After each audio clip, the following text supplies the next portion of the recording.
I edit romance novels for a living, and this was my romance novel coming true when I'd always been a little cynical about this kind of thing.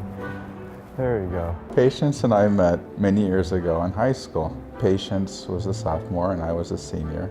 And I had noticed her as a redhead. When I used to call after, I would go, "Red," from across the campus, and she would look over and wonder who this person was. Well, I noticed him because he was popular and the kind who he'd walk into a room and people would applaud, and he did all kinds of crazy stunts. I'm more interested in one of those than one of those. And during one formal dance, he asked me to dance, and I was kind of bewildered and overjoyed, of course, because he was so popular.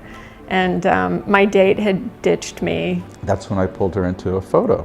You know, I always found her attractive and cute, and I said, "Why don't we take a picture?" And she was excited. But this photo I kept for all these years. And I've moved a lot, and this is one of the things that I've kept. Even though 26 years went by, it's not like I was thinking about that moment the whole time, but it came back to me, and I just remembered feeling it felt nice to dance with him, and he was just very good to me. I think we all have reasons, whether or not we're conscious of them or not, why we keep things.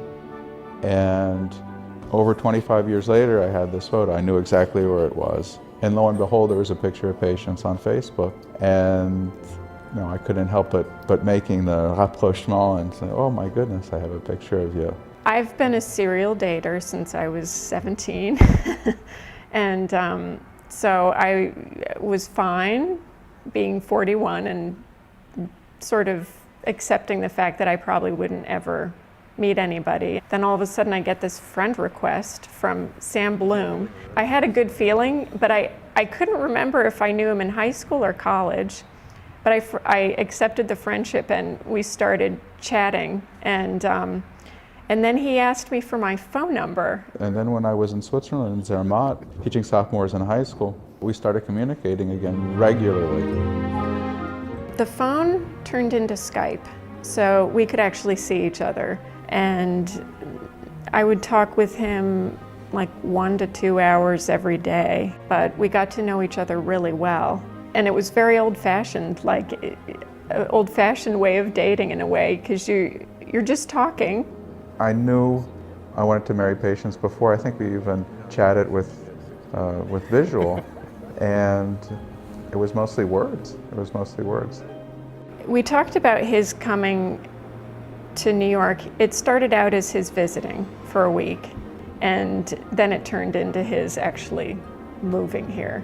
And I had a ton of friends who were just saying, "This is crazy, this is insane, he's mooching off of you." When I flew back from Switzerland and I was going to meet Patience in the flesh after 25 or so years, there was apprehension. I have to admit, there was apprehension. I remember I was wearing dark jeans and a light sweater and really high heels, so he'd think I was tall. And then I just waited. I was so excited, and but I also felt like it was just this moment that was destined to happen.